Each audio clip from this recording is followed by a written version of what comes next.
Welcome to the Career Refresh Podcast. I'm your host, Jill Griffin.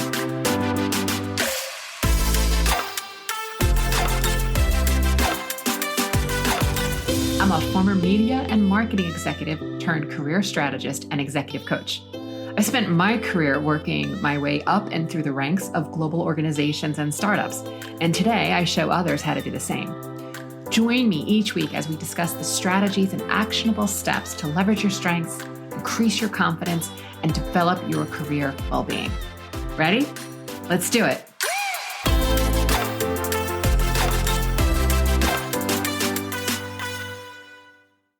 Hey folks, welcome back. This is the Career Refresh, and I am your host, Jill Griffin. Today, I am talking to Christian Stein. Christian Stein is a brand and strategic consultant, and about a year ago, he wrote a post on LinkedIn, which talked very openly and honestly and quite vulnerably about being fired from a high-profile job, what he learned, and how he bounced back. We were introduced by mutual friends, and this is an episode that you really want to listen to because we're taking away the stigma and the thoughts that we have around being fired, right? Christian has over 25 years of international marketing experience in, North America, Europe, partnering with diverse brands and agencies who have reach that spans the globe throughout EMEA, Western Europe, Russia, North America, China, Australia, South Africa, just to name a few highlights and a few markets. Again, tremendous experience here. He's worked at Ogilvy, 180 Amsterdam, TBWA Chiat Day. And early on in his career, when he found himself unemployed, it was a little bit different for him, right? He ended up going to Europe and playing semi-pro ice hockey, as he joked and said, every Canadian young man's dream. He eventually then came back stateside and coached professional hockey in a league in the States. He made his way back to agency eventually, and then continued to grow his career trajectory, then working in Amsterdam, Paris, LA, New York. He has this really incredible superpower where he's able to look at where a brand is, see what its future could be, and then help define their strategic game plan, and then, of course, the roadmap on how to get there. But in this episode, we also talk about as he was acquiring all of this expertise and knowledge, he was then fired from a really high-profile agency job, and how his personal story, how he rebranded his career, how he really rethought the whole situation. There's a question that he continues to ask himself throughout this, which helped sort of act as an internal navigation. And then we also talk about the strategies and the key learnings that he believes will help others, and frankly, I do too, who may be in the same situation in a challenging moment in their career and life, and how to find ways to not gaslight yourself, but little by little find the pause, find the way to turn this situation that you're in into a moment of having a growth mindset and looking at bigger picture and not the immediate now. He also talks about the importance of community from his wife, his family, his friends. He did hire a coach, former colleagues, and how we need to be relying on each other, building community, and going back into networking. So much of what's happened over the last few years as a result of COVID is I feel some of the ties of community have really weakened, and Christian is testament towards when you having a strong community and you spend effort in building that, how you can bounce back from really tough situations. So I love that he is sharing his personal story. As I've said on this podcast many a times, my life was a signing bonus and a severance package. And the first time that I was let go, it was the worst thing ever. And subsequent times, I'm not saying it was my favorite thing, but subsequent times it was like, yeah, okay, I know how to get through this. I have learned how to get through this. And that's what Christian is sharing his story today. This is how he learned how to get through it. Listen in, definitely grab pen and paper, because as he starts taking you through the steps, you definitely want to write those down. And I want to hear from you. So if you have questions, email me at hello@jillgriffincoaching.com. And we can also bring Christian back to answer those questions and dig more into his story. He has gone on to be the owner and founder of Stone Aloe Consulting, and he helps brands navigate the world that we're in today. He helps people shape their personal brands, and all around, definitely check him out and follow him. All right, friends, dig in. I know you're going to enjoy this episode, and I'll see you on the other side. Hi, Christian. I'm glad that you're here with me today. Thanks for having me. I'm excited to be here. Good. So let's get into it. As you know, I ask everyone, my first question is usually like, take us back and tell us what you wanted to be when you grew up. Well, I think growing up as a young boy in Canada, every boy's dream was to be a professional hockey player in the NHL. That was absolutely, what I wanted to do. Didn't achieve it. I did actually, though, take time out of my career to pursue that dream further when I was 27 years old. I'd lost my job because it was a recession and struggled to find a new one, which goes is kind of how it goes in recessions. And my brother, who was coaching professional hockey in Europe at the time and still does, he said, like, look, you were really good. Like, have you ever thought of like giving it another shot? And I was like, dude, I'm 27 years old. Like, I've been playing beer league hockey for the last few years. He's like, get in shape and start making some phone calls. And so I made some phone calls. I ended up, there was a team in the northern town called Groningen, is how you pronounce it, Groningen in the Netherlands, that their goalie had just left. And they were like, yeah, come on over. So I got on a plane and got to Groningen and played a season of average, semi-pro, if you will, kind of hockey, which then led me to a team in the Southern Professional Hockey League where I was the assistant coach and assistant general manager for the Asheville Aces for one season. Team went bankrupt, but I have Oh to no. say, no, but it's interesting. I learned more about business in Hmm. that 1 year of trying to like deal with players and an organization and politicians and leases and selling jerseys so we could pay for the bus for the last game of the season than I ever learned in my life. It was incredible, an incredible experience.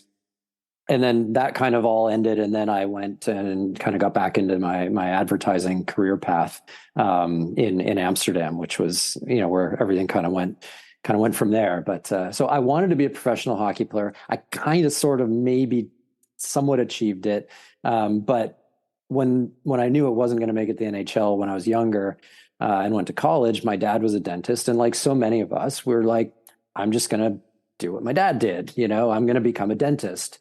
And so I went to college and started in pre-med, pre-dental, and I ran into a wall.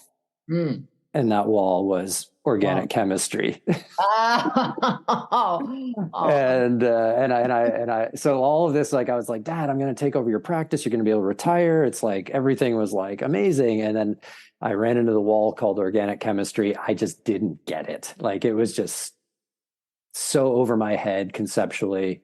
And I think more importantly, my heart wasn't in it. I think I was doing it to please them and him. And I remember calling him, and it was fascinating because at the same time, one of my electives was this African literature class, and I loved it. And I was crushing it, like A's and writing essays and being creative and probably, like analytical and expressing my point of view on things. And I remember calling my dad probably after the organic chemistry professor called him and said, like, I think you got to talk to your son. And I said, Dad, I can't do it. I want to Mm. change my major. And this is my sophomore year. And I was like, I want to change my major. He's like, to what? I said, English literature and journalism. He's like, thank God. Oh, all right. We love a supportive parent. That's awesome. Because for him, it meant that he didn't have to hang on to something in hopes that I was going to take it from him. And it freed him up to do. But he also, knowingly said, great, pursue what you're passionate about. Like, if you're going to do well in that and it's going to make you happy, then go for it. You'll figure it out. So I mean, that's it's pretty incredible. crazy, but yeah. Hats off to your dad. That's an incredible response. Yeah, I ran into some challenges with organic chemistry, although oddly enough, it was when I was still working in agency land. I was really into formulating my own products, like beauty product, makeup, everything, hair. And I did a lot of botanical chemistry because it's all math and formulation. And I eventually went on to teach botanical chemistry at the school, which Wow. if you had told me, I never would have. But I think it really came down to Dr. Timothy Hill, who was my teacher of organic chemistry and botanical chemistry, and like just broke it down in such a way that I guess I didn't hear all the other years. That it made it easier, much easier, and kind of fun. I I wish I never had thought had I him. would say Maybe I'd be a that. dentist right now if I'd had your professor. I Right, don't if you know. had Dr. Timothy Hill. Maybe I'd be drilling teeth right now. I don't know. So, you went back then into advertising and take us through the high level, sort of what those next couple of years were like for you. Yeah, I was super fortunate that I got hired in Amsterdam at 180 Amsterdam, which at that point in time was like the place to work. It was just incredible. Like, 90, I think I was employee number 85 or something like that. And it was really interesting, the hiring process. And I think the reason that that place was so awesome at that point in time was because they really, really cared about who they hired. I had 13 interviews before they made me an offer. 3 days in a row, I had to keep coming back and coming back. And finally, the last day, they brought the contract in and I signed it on the spot. But it was like just being able to meet so many amazing people. And they had this ability at that time to just pull the best talent from all over the world into this one little, canal house in Amsterdam and make creative magic, What do and you think it was about their culture that they were able to pull in? I it's mean, a not only were they a hot shot, but they pulled in some pretty stellar talent too. This is a really great question. I was actually talking with an old colleague of mine from there literally 2 weeks ago about this. And I said, what's really interesting is right now in companies, what I'm hearing a lot of, and having just, been in big companies, you hear a lot of, there's a lot of meetings about culture. We got to create the culture. We got to figure out the culture, right? When in fact, we said, actually, the thing that made the culture at 180 so amazing was the people. Like the company didn't create the culture, the people they brought in created the culture. And that was a really interesting sort of aha moment for me and him. We were like, yeah, like it's incredible how much energy is spent in meetings of like, okay, like culture. Okay, does that mean like we got to provide snacks? Does that mean we got to like let people be flexible, have a cool barista, like, or, whatever? Or is that like just hiring the most amazingly talented individuals and bringing them into one place and let them just kind of like let the inmates run the asylum in a way. Or And do you think there was any common thread though in there must have been a shared value or some yeah, common threads because you could bring in talented people and have them not get along. I'll tell you what the big cultural thing there was. And there was actually a thing on LinkedIn that kind of blew up a year or so ago. They had this little sign over that. So you went in the front doors and there was reception, and then you walked through another set of doors then you got into the office space. And there was a little piece of wood over the door hanging, and it just said, "Be nice or leave." And that to me, everyone who's worked there, that went missing. Someone stole that and it Like went the like Ted all Lasso over. believe. Exactly. But it was this little piece of wood hanging over the door. And every time you walk through that door, you just kind of like this subtle reminder, be nice or leave. And that was the one thing that everyone there saw that and kind of like bought into it. Yeah. And it's so that to me was like the thing. I think the founders obviously played a massive role because they were just like they're incredible people, incredibly talented people. Alex Melvin, who unfortunately passed away many years ago, was like the smartest man I've ever worked with in my life, and the most fun guy as well. And and Chris and Guy, like all these people who created this amazing agency.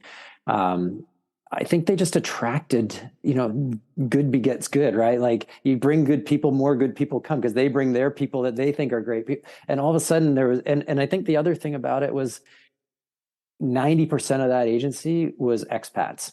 And we were all like these expats living in this cool city, and going to work for us was literally like just going to hang out with our friends. Yeah. What an It was amazing incredible. experience to have that. So then from there, did you go back to Canada or did you come back stateside? I went to Paris from there. Paris. Okay. Yes. So I spent 6 years in Paris. First 2.5 years working at TBWA in Paris, and then some client changes happened, and so I left TBWA Paris and started a small creative consulting company with the creative partner that I'd been working with. We had some small projects, worked with some interesting brands.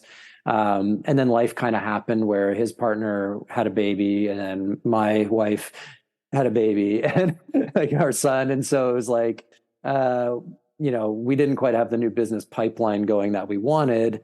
And so interestingly, we both ended up freelancing back at TBWA Paris for like a year. And the last, I was on a contract that expired December 12th of 2014. And that, interestingly enough, was the day my son was born. Oh. And so I didn't go for my last day of that contract, and I took that next year off completely. Wow. I was a full-time dad, and fortunately my wife was also she worked more project type things, so she had two kind of big moments: the French Open and then the Bercy tournament, because she worked with the French Tennis Federation. And so we were just like these two, parents just hanging out in Paris with our newborn child and walking around the city. We had our different loops, like there's the Louvre loop and the Place de Vosges loop, and it was amazing.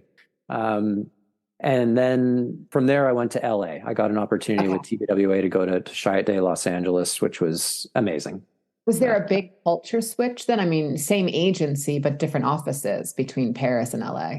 Yeah, Paris was interesting because I was working within a group in the Paris office that was the international group in a way. And we were basically, there was a lot of French, but it was all done in English, a bit more of an Anglo-Saxon mindset than kind of traditional French mindset in terms of how you approach problem solving and things like that. So there was definitely a difference between Amsterdam, for sure. But then going to the US, especially the West Coast, it's hard to complain when you move from, well, Paris is pretty amazing, but you move to, Southern California and get to work in like one of the most iconic ad agencies in the world.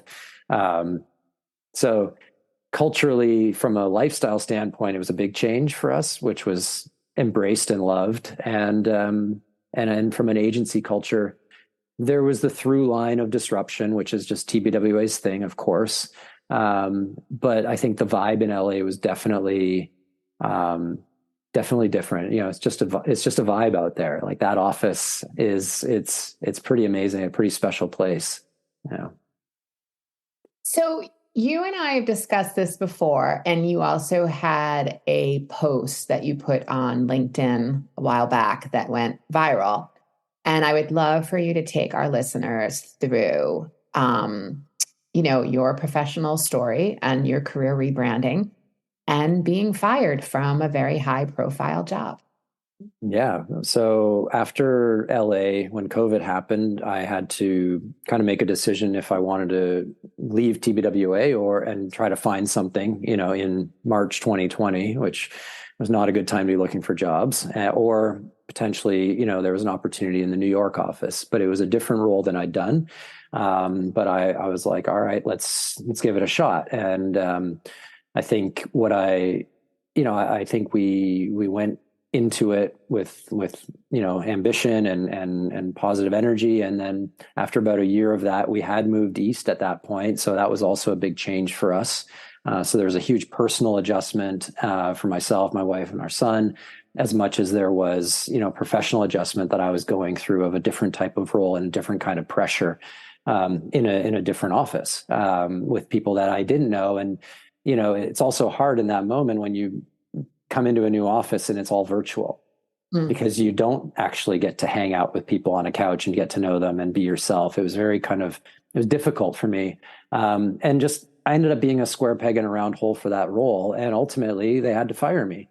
And of course, it's a horrible experience for anyone to be fired. And so, with the shock, the shame, that I felt, that I think so many of us feel when that happens to us, you're kind of left reeling. But fortunately for me, I was able to get advice from a very dear friend of ours who had been working with a coach, and she said, you got to reach out to this person. And so I did, and we started to work together, and she really helped me, first and foremost, get healthy physically, and then mentally, and then focus on, what's next. And I've had some, it's been a year and a half since that happened. And I decided that I wanted to launch my own consulting business coming out of that. I had this profound realization when I was working with her that I wrote down in my notebook, I don't want to be an ad guy anymore, which was kind of shocking in a way, because that's what I'd been doing my whole life pretty much, except for the hockey bit. But I realized what I loved doing, which was transforming brands and figuring out, brand transformational strategy. And so and I wanted independence, I just wanted to be my own boss again, and spend time with my son and my wife, and be a little bit more in control of my life. And so I started my own consultancy, and it's been a year going, and through that year and a bit, I've learned a lot of things. I was going to ask you, take us through some of the, we don't need to hear the blood and gore part of things, but just take us through okay, so it's the next day. How did you mentioned working with a coach, so shout out to the executive coaches of the world that help us with these things. What were some of the things that you did? You and I have joked. My life was a signing bonus and a severance package. So getting laid off or fired, it's it is part of work, and people don't talk about it. And it happens more than you realize. And I don't mean that as a scare tactic. I'm just saying it as a way to normalize it. Sometimes things are square pegs and round holes, and it's not a good fit. So what'd you do the next couple of days or next couple of weeks?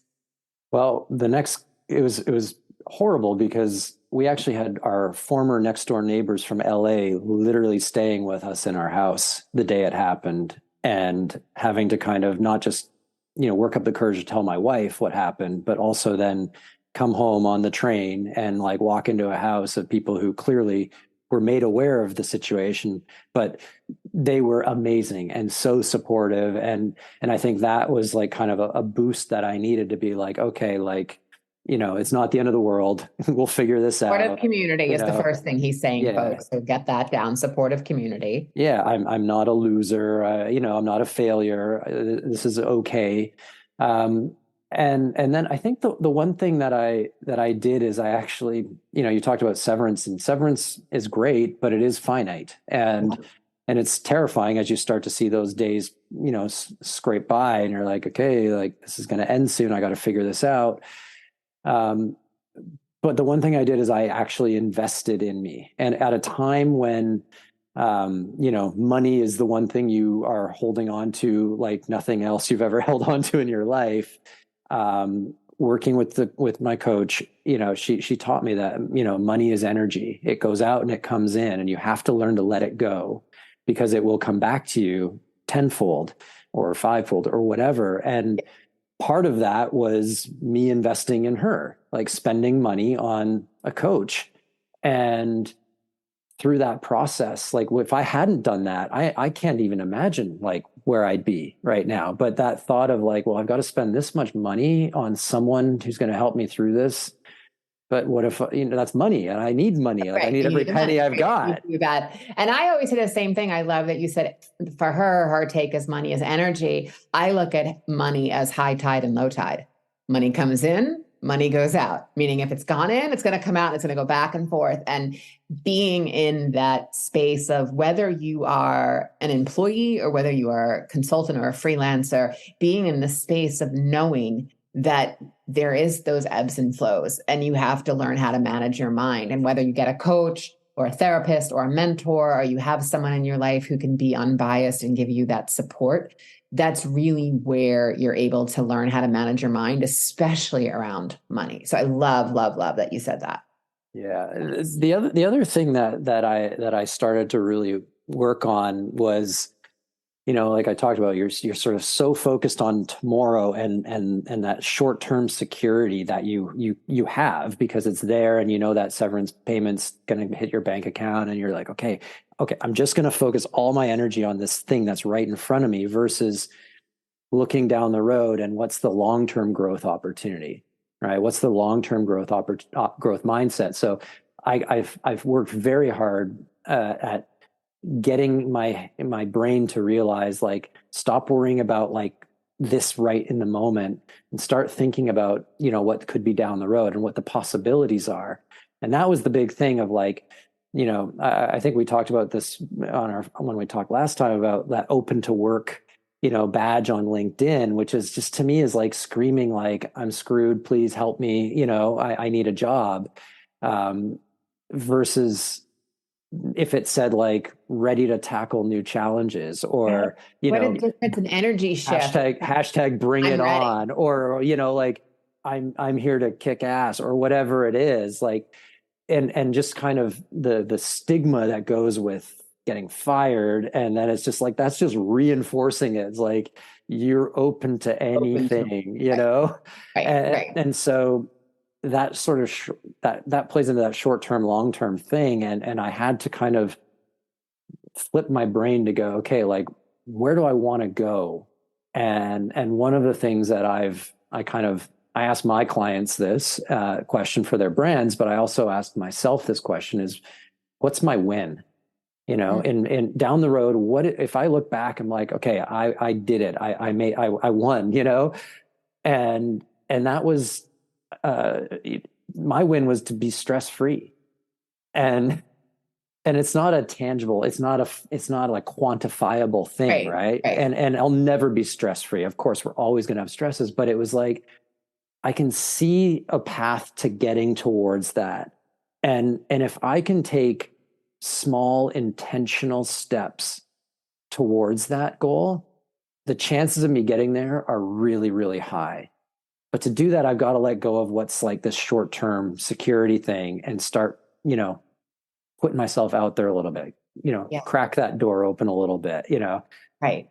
my head through, Right. and then keep going and keep going. I've been talking to so many people about this lately who are in a similar situation, and they're like, yeah, I lost my job, or I think I'm going to lose my job. It's like, okay, like what's a small thing you can do today that's going to signal to you and everything around you and everyone around you that you're going to go that way?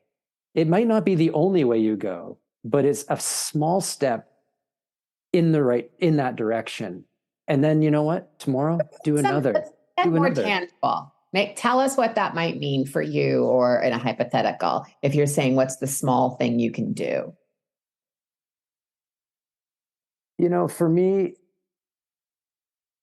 it was, well, one small step was hiring a coach, right? I mean, it was a financially, it was an investment, but it was a small step, right? And I'll use this example. This is great because she bugged me for 4 months to join a gym. She's like, Christian, did you go check it out? No. Christian, did you go check it out? No. Why aren't you going? I don't, it's like, I got to get in my car. I got to drive 10 minutes. Then I got to like change, and I got to be sweaty with all these other people. And I don't want 4 months. She hounded me about joining a gym. Finally, one day she's like, okay, this ain't happening, is it? I'm like, no, but I have a spin bike and the Peloton app. She's like, great. I'm going to send you a link to these adjustable dumbbells that you can order on Amazon for $40. And I'm going to send you a link to a bunch of strength exercises on Peloton. Now, I just want you to start, next week. Do you think you can do like 30 minutes of spinning and 15 minutes of weights twice a week to start with? I was like, yeah, I can give it a shot.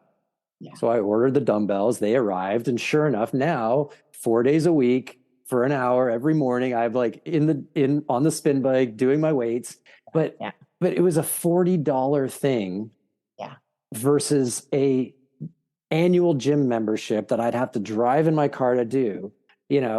So I think that to me is a good example. It's like removing the barrier. What's the smallest way you can do it? And for you, that was it. It's a great example.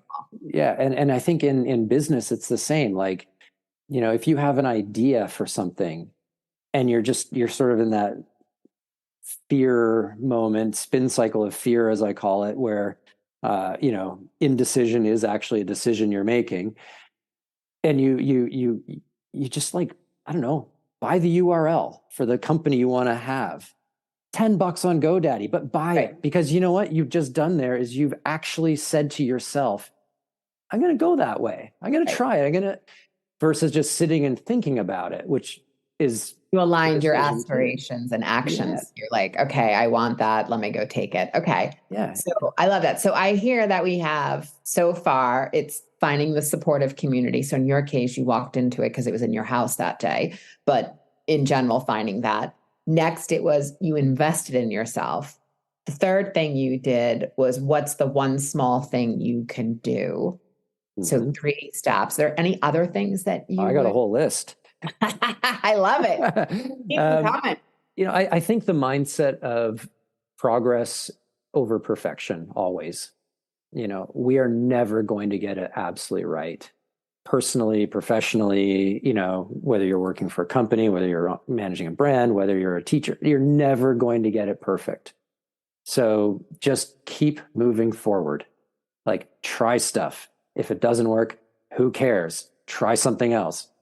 That might work. Okay, go that way, and then try something else. Like, just keep moving forward and you'll get where you want to go, versus, again, sort of sitting in that, I'm just waiting for everything to be in a nice little box with a bow on it before I do anything. It'll never happen. It will never happen. Never going to be. One of my mentors always said that like, failure is just one less way it's going to work. And that was a way of sort of like chunking it down really simply. Like, okay, so it didn't work that way. Is there another way it can work? I got another one. You want another one? But yeah, bring it. Keep going. Ask for help as often as you need it. I think we are oftentimes afraid to ask for help because we feel it's a sign of weakness. Yeah, vulnerability. Most of us are perfectionists, right? And so asking for help, whether that's asking, a friend to, like, refer you to someone who you guys, or whatever, or if it's asking an old colleague if they want to hire you, or whatever it is, like, ask for help. There's no shame in it. Everyone wants to help everyone. It's human nature. I think we're just afraid to, like, be vulnerable and do that. And so that was a big one for me. It was just talking to a lot of my closest friends. Obviously my wife was a huge pillar in all of this. Without her, it would have been a disaster. Which is one of the bigger points, is just be there for your loved ones, because what goes around comes around, and trust me, you will need them a lot. Yep. Like that I can't even, I don't have to say anything more about that, because it's just true. They're there for you. Given us some really, like, just simple ways of breaking it down. I think when we're in something, which I'll label as fear and uncertainty, right? It doesn't matter what the situation is. It's labeled as fear and uncertainty. How it shows up in your body and your mind is your own way that it's going to manifest, right? But when we're in that and being able to take that next small step, the next action, that one thing that you can do. And what I love also is that when we're not motivated to take an action, or we feel frozen or paralyzed, it's often because the place we're sitting in, even if we hate it, feels more comfortable to the unknown, or what is uncertain and what's next. And if you're thinking that or feeling that, you're totally normal. You're like all of us. We all have that. But spending some time, as you said, like putting the idea of the actions, taking that small step, what is the aspiration of what you want, putting your actions against that. And what you're really doing is envisioning a future, whether it's 2 minutes from now, 2 days from now, or 2 years from now. You're envisioning a future that is better than where you're sitting now. And it might be your dirty diaper, but like where you're sitting now. And it's hard. And I know that we've heard a lot of people recently, especially in the tech and advertising and marketing umbrella, that have been layoffs, but it doesn't mean that it's everywhere, right? Unemployment numbers are still good. Wages are still high, but it is a reality of what happens in the marketplace. And many of us have seen this happen more than one cycle. It's people who haven't seen it, or who are newer on the job market, that are feeling like, wait, what is happening? And it's like, no, it kind of happens. I mean, every couple of years we go through something like this. We just had a nice run. Yeah, exactly. But and I think what's interesting is we're in a moment in time where it's different than even like a year ago, from technology and opportunity. Like I feel like anyone who has an idea can turn that into something right now. Like, you have the tools available to you that are not cost prohibitive to just trying something. Like, it's really easy to spin up a website on Squarespace and it costs you like $6.99 a month. Like, it's super simple, you know. It's really easy to use ChatGPT to help you formulate some ideas or package things up, or, you know, supplement things that you don't have the skill set for. There's platforms like Fiverr and Upwork, and like there's just a treasure trove of talent out in the world at your fingertips. And so I think the point of me saying that is, like, if you're in a situation where you do lose your job, and if you're a young person who's just sort of starting your career and you've lost your job because of a, you know, tech layoffs or whatever, like, open the aperture a little bit and think about all the things that you could be doing that you'd be happy doing, and pursue all of them, because you have the tool set at your fingertips to do it. You know, 20 years ago, you didn't. You were like, you got a job, you got fired, then you had to find literally the same job somewhere else. And then you just kind of kept going up. But now it's like, you know, I was talking with this one woman, and she was amazing, and she lost her job a bunch of times. And she's like, oh yeah, and I also write children's novels. I'm like, oh my God, what are you doing with that? She's like, nothing. I'm like, okay, here, you got to do something with that. And you can, like, there's no cost of entry to doing that. You can self-publish. You can, you know, hire an illustrator for $200 to do some beautiful things. Like, so it's just another example of, like, yes, you can keep pursuing that job and that career, which is a good thing, but don't be afraid to, like, play in other sandboxes at the same time, because ultimately at some point, they're either going to converge or you're going to diverge into one of those other paths. And better to be, like, in a position of power in that situation than being on the back foot and kind of being like, I don't know what to do. How has this experience made you better as a business owner? Meaning, going from employee to now starting your own thing. How has that experience made you better at running your own thing? It's been challenging, but I think it's just because the world is challenging right now. The business world is challenging, but I think I learned a lot. You know, obviously working in big companies, you learn a lot of the things that maybe you don't want your company to have, which is like overheads and headcount and, you know, all that stuff that goes with that. So for me, this experience has helped me understand, you know, what I really want my company to be, versus trying to aspire to be something that maybe I thought the market might want. Right. The other thing I'll say is, like,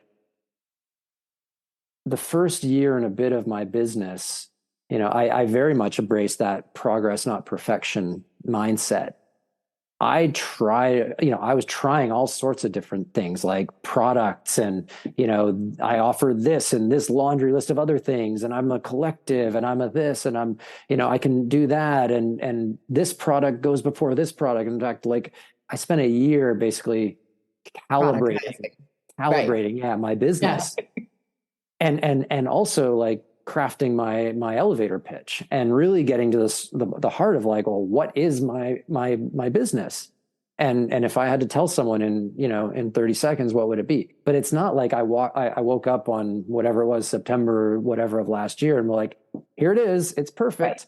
Right. Like, I'm just throwing stuff at the wall and hoping something sticks. Yeah. Yeah. It's organic, and it's growing. And as you're navigating your own consultancy and hearing from clients and hearing what the market needs, you're also, you know, pivoting and productizing and offering different services to your clients. And will continue to do so till the very end, because the world changes around you, and everything, you have to be fluid and reinventing. And that's what makes it exciting for me, is just kind of like being like, all right, well, I tried that, you know, didn't work so well, but what if I try this? Actually, no, that they received that really well, and that made sense for them. Okay, I'm going to, you know, double down on that now, which makes it fun.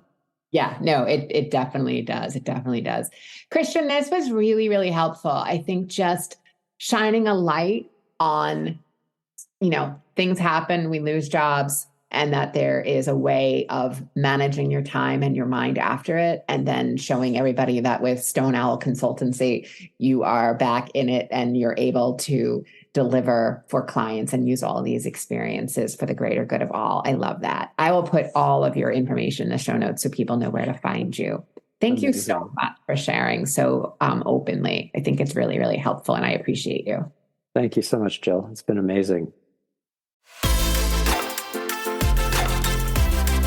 Hey, thanks for listening to the Career Refresh podcast. If you're enjoying this and you want more information, go to my website, jillgriffincoaching.com. There you can find information on how to work with me one-on-one, or my group programs, or even bring me into your workplace. I'll put the link to my website in the show notes. But hey, listen, before you go, do me a favor, rate and review this podcast, because it definitely helps me get the word out to people everywhere so that they can also thrive in the workplace. All right, friends, I appreciate you. I'll see you soon.